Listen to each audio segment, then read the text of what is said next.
Good evening, everyone. I'm pleased to be back on the trail of the City of Quarter Lakes, and tonight I want to speak about the evils of percentages. The city uses percentages willy-nilly, and in many cases they are completely inappropriate. The percentage increase in salaries is a particular problem, and that will be the focus of my talk tonight. So this then is the percentage problem, which is a great social evil. Now StatsCan tells us that the average family is about 4 people and their income is about $70,000 a year, and typically they have 2 children. So we will take that as our average to start this discussion. Now let's presume that in the same week every year, for these 3 years, they go to the store and they buy the same goods exactly. And you notice that the price of those goes up from 200 to 210 to 220. That's a CPI increase of 5% in the first year, and from the base year to the second year is 10%, of course. Now, if you add in the increases in the gasoline and the clothes and the food and the toilet rolls, and particularly the property taxes and the water and sewer charges and the levies from the city, then you could estimate that that person needs an extra $2,100 per year. That's quite reasonable, and that is 3%.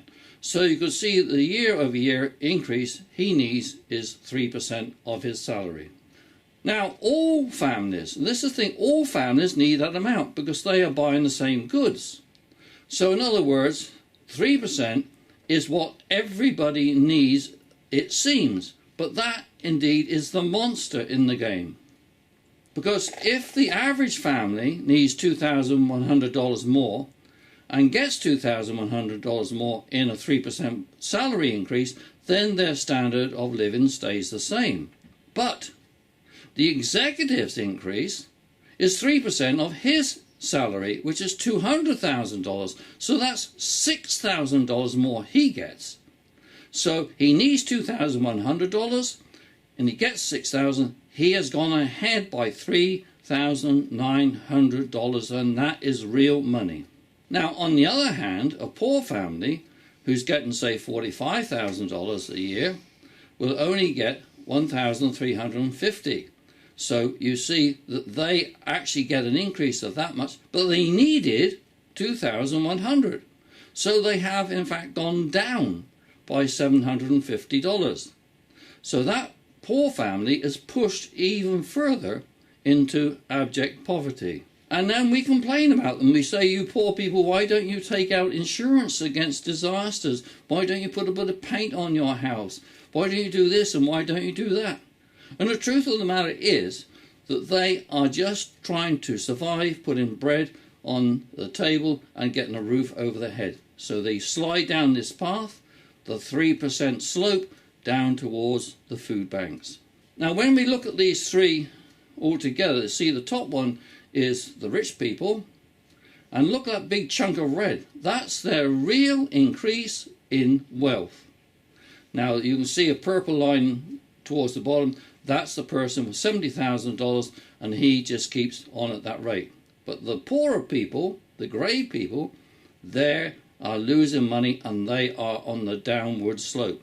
Now this is only over a 10-year period. If you take this bigger, you see those curves really reach much greater things and they lose more and more and more. So the spread between the rich and the poor gets bigger and bigger and bigger. Now, this happens also in the reverse mortgage. You work all your life and you get your nice little green house, you start your retirement, and lo and behold, the money you've put aside is decreasing by this 3% each year. So you sell off a bit of your house, and then a few years later you sell off a bit more.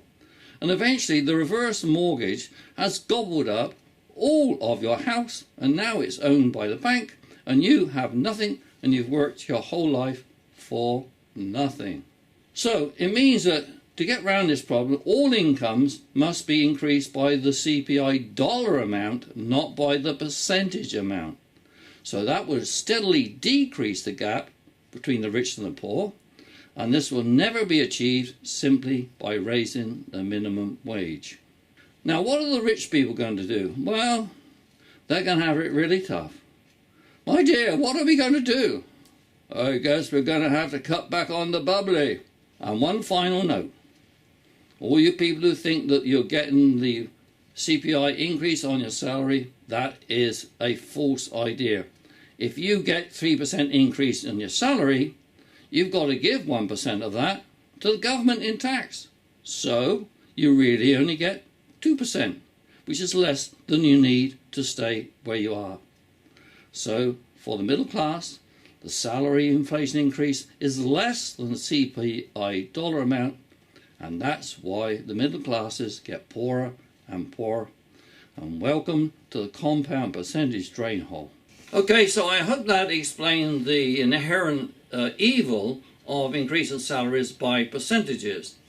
What we want to see is that everybody in their wage packet gets enough money to cover the increase in the actual cost of that big basket of goods, which everybody must have, rich or poor.